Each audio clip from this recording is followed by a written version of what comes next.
안녕하세요. 초강력 선발대 2부 이제 바로 시작하겠습니다. 제 손에는 몇 가지 키워드 카드가 준비가 되어 있어요. 이 카드는요, 어떤 특정 단어와 관련된 키워드입니다.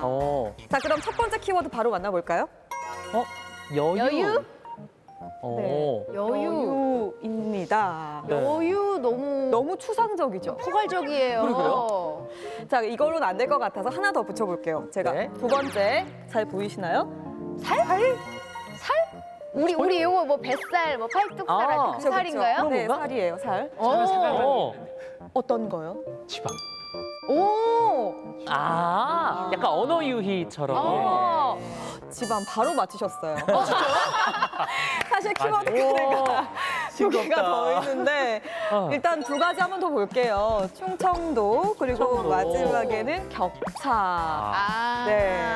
사실 이 키워드는 지방과 관련돼서 또 계속해서 이야기를 할 건데 이와 관련돼서 이렇게 또 사람들이 생각을 하시는 것 같아요. 우리가 지방이라고 하면은 낙후되고 노후화되고 뭔가 좀 뒤떨어진 것 같고 네. 이런 맞아요. 선입견이 좀 맞아요. 들어있는 단어라는 맞아요. 거. 네, 항상 맞아요. 우리 60년대 이후에 산업화 과정 속에서 계속 수도권 집중, 그다음에 일부 대도시 집중 현상이 일어났죠. 근데 점점 격차가 심화되고 있고요. 오히려. 더 심해져. 오히려 그 최근에는 그 격차가 가속이 붙어가지고 네. 특히 청년 인구의 유출, 네. 대도시 중심으로 이게 뭐 이게 장밋빛 미래는 아니다. 이제 이런 말씀을 드리고 네. 싶어요. 네. 참 안타까운 그런 부분들이 많은 것 같아요. 우리가 뭐 지방이 없어질 수 있다 이런 얘기도 위기론도 대두되고 있잖아요. 맞아요. 그래서 저희가 일단은 이와 관련해서 VCR 먼저 보고 가겠습니다. 아름다운 남해를 품은 전라남도 고흥군. 이곳 고흥반도에 자리 잡은 고흥고등학교는 2014년 거점 고등학교로 지정되었습니다.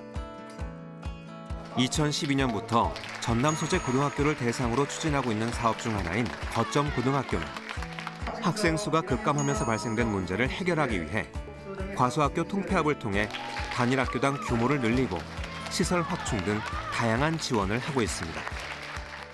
지금 현재 저희 학생들이 재학생 360명인데 해마다 학생 수 감소로 인해서 200여 명이 급격히 3년 만에 감소했다고 말씀드릴 수 있겠습니다.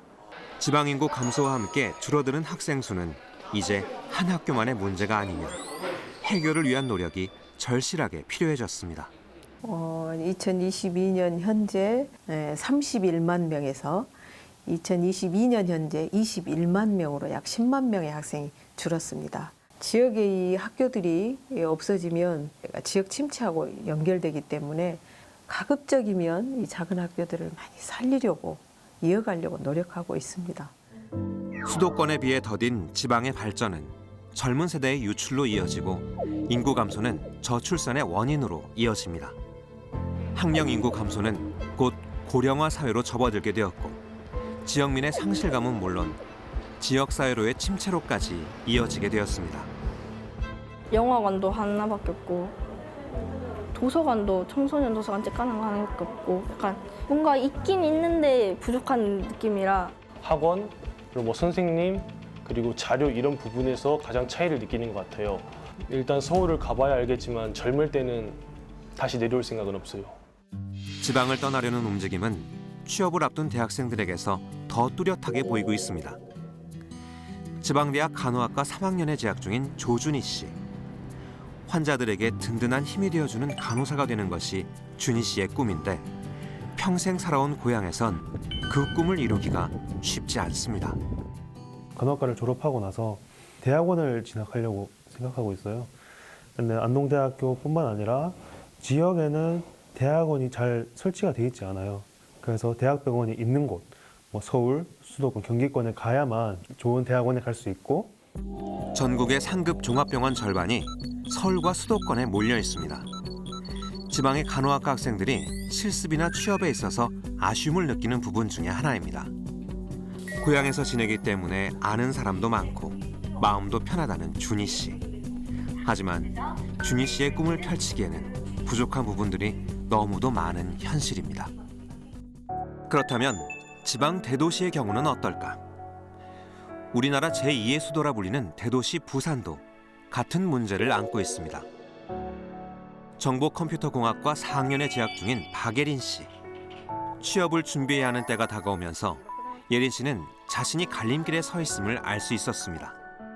연봉이나 복지를 생각하면 부산 쪽은 공기업 말고는 선택지가 없어요. 진짜 어쩔 수 없이 가야 되는 거예요. 제가 만약에 좋은 곳에 가고 싶다면. 10년 사이 부산을 떠난 청년은 약 10만 명이 넘습니다. 그중 86%인 8만 5천 명이 수도권으로 향했는데 그 이유는 역시 일자리를 찾기 위해서였습니다. 앞으로의 미래와 직업적인 성장을 위해 정든 부산을 떠나 수도권으로 가야 한다는 것이 못내 아쉬운 예린 씨.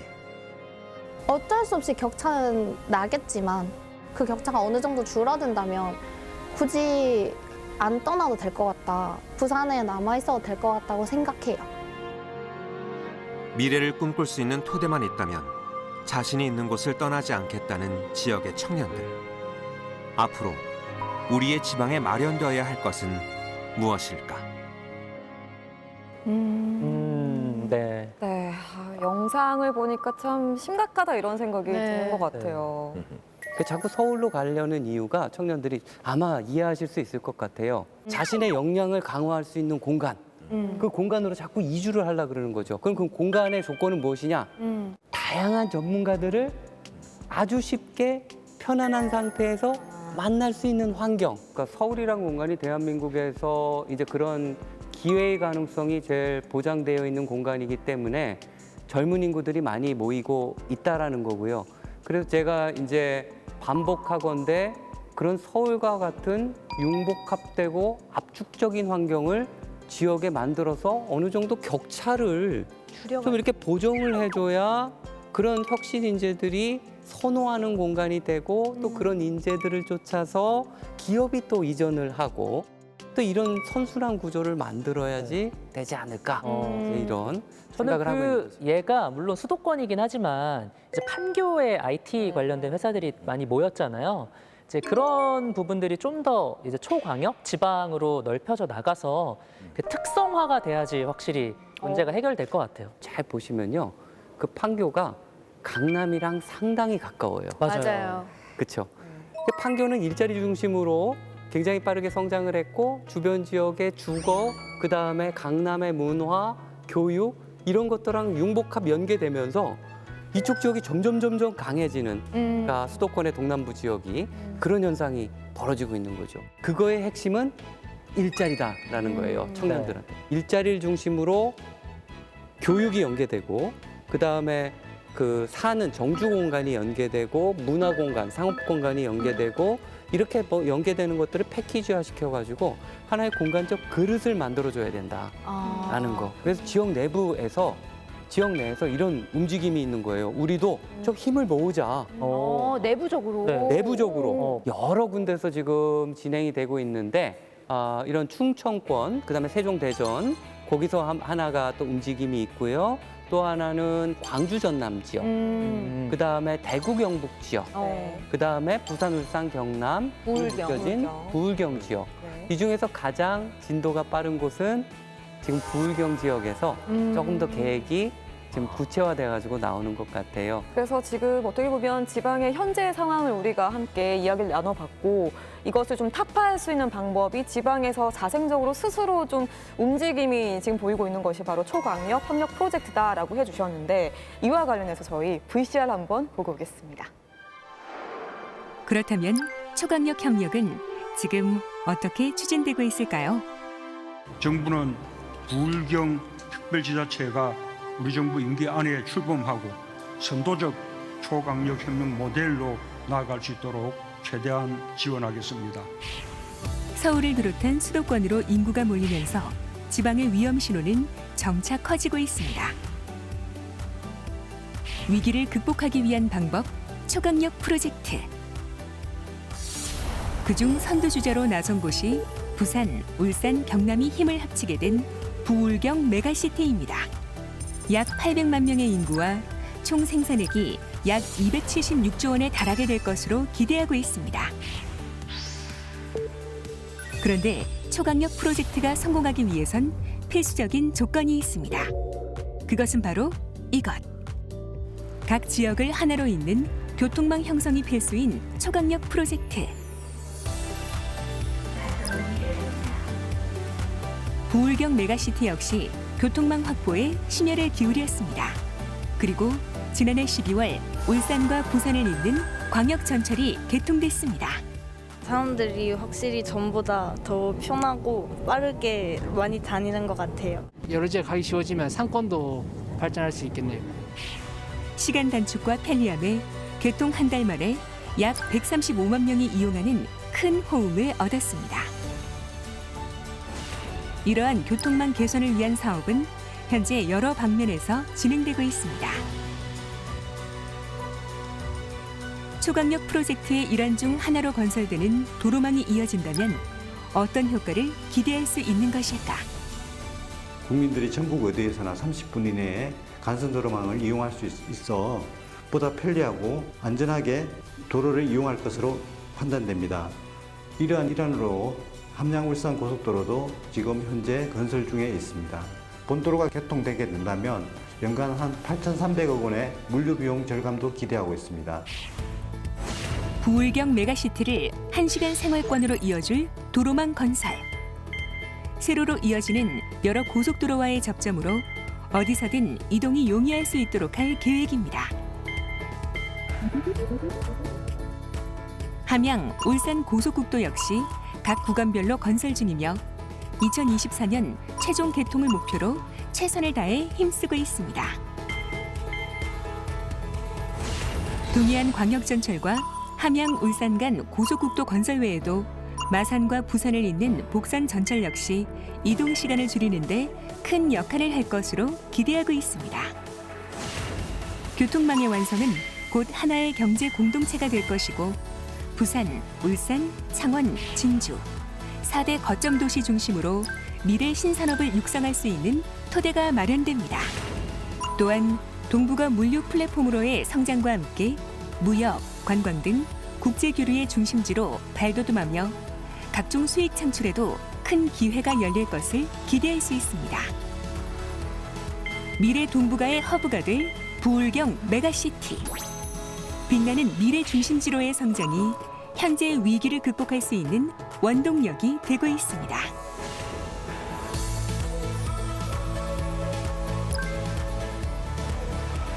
초강력 프로젝트는 젊은 세대의 유출을 방지하면서 인재를 꾸준히 육성할 수 있는 효과를 보여주고 있습니다. 우수한 재학생들을 지역 후원기업이 취업 보장을 시켜주고 장학금 혜택을 주어서 학생들이 열심히 공부할 수 있는 기반을 마련해주고 있습니다. 지역 기업의 후원을 통해 질 높은 교육이 이뤄지게 되고 기업은 좋은 인재를 확보하게 됩니다. 부울경 메가시티가 형성됨으로 해서 울산 지역과 경남 거제 지역이 서로 경쟁 속에서 협력할 수 있는 기반이 조성되었다고 생각합니다. 그래서 울산대학교의 활동력이 많이 넓어졌고 부산, 경남 지역도 동일한 효과를 볼 수 있다고 생각합니다. 부울경 초강력 프로젝트는 다시 한번 도약할 우리나라의 미래를 위한 시작입니다. 네, 부울경 메가시티 초광역 도시에 대한 이야기를 우리가 함께 이렇게 VCR로 만나봤습니다. 결국에는 연결성, 그렇죠. 이 도로를 만드는 게 참 중요하다라는 것을 먼저 간파를 하셨어요. 네, 교통망 구축이라는 게 사실 생활권의 문제이기도 하고 사람들이 내가 어디까지 이동할 수 있느냐라는 게 되게 중요하다라고 들었거든요. 맞아요. 지방에는 이런 교통수단을 깔기가 상당히 힘든 조건이에요. 이게 다 분절화되어 있기 때문에. 그렇죠. 그래서 우리라는 인식을 가지고 이런 거를 깔아줘야 되거든요. 근데 이게 왜 중요하냐? 지방에도요. 엄청나게 유용하고 귀한 자원들이 엄청나게 많이 널려 있어요. 인재도 산발적으로 분포되어 있고 공공기관, 대학. 그러면 이런 것들을 묶어서 생활권화 시키는 거예요. 그래서 여러 가지 다양한 자원들을 그런 광역교통망을 통해 가지고 묶어주면은 가깝게 엄청난 시너지가 나오는 거죠. 그게 여태까지 지역에 없었던 거고 우리는 그런 시스템을 구축하기 위해서 광역화의 노력도 필요하다. 그렇다면은 어떤 노력을 해야 될 것이며 앞으로 이것이 잘 활성화된다면 또 어떤 기대 효과를 또 가져올 수 있을까 궁금해지거든요. 서울만큼은 아니지만 서울과 그래도 어깨를 나란히 할 수 있는 규모는 작지만 그런 대도시권을 구축해야 된다라는 것, 그 대도시권 구축의 핵심은 산업 생태계를 만들 수 있는 공간적 그릇을 만들어야 된다라는 것. 일자리, 청년들이 선호하는 일자리를 만들어야 된다라는 것. 그래야 다수의 대도시권이 구축이 되고 또 지역의 특성을 살릴 수 있는 대도시권이 있어야 우리도 공간 민주주의를 실현할 수 있는 어떤 그런 토대가 되지 않을까. 단 한 가지, 이 선택과 집중을 하는 과정에서 네트워크 전략이라 그래서 거점을 잘 구축을 해가지고 대도시권을 잘 육성을 해가지고 그 지역에 개발 이익이 난다라면은 그 개발 이익을 주변 지역과 나눌 수 있는 여러 시스템, 세금이라든가 개발 방식이라든가 이런 시스템까지도 동시에 구축을 해가지고 그 지역이 어떤 그런 자생적으로 활성화될 수 있는 어떤 그런 토대를 갖추게 하는 것 너무 중요하다라는 겁니다. 제가 이런 초광역권 협력 프로젝트 정말 열렬히 응원하고 싶습니다. 네. 너무 멋진 말씀을 두 분이 해주신 것 같아요. 사실 이 밸런스가 굉장히 중요한 것 같습니다. 우리가 그렇기 때문에 이 초광역 협력 프로젝트가 잘 진행이 되어야겠다. 우리 청년들이 더 나은 미래를 꿈꿀 수 있는 그런 환경이 만들어지는 것이 정말 급선무다라는 생각이 들었던 것 같습니다. 앞으로 지금 시청하고 계신 여러분들께서도 초광역 협력 프로젝트에 많은 관심과 응원 보내주시면 좋을 것 같습니다. 자, 저희 이렇게 해서 초광역 선발대 2부 순서 모두 마무리하도록 하겠습니다. 지금까지 시청해주신 여러분 고맙습니다. 감사합니다.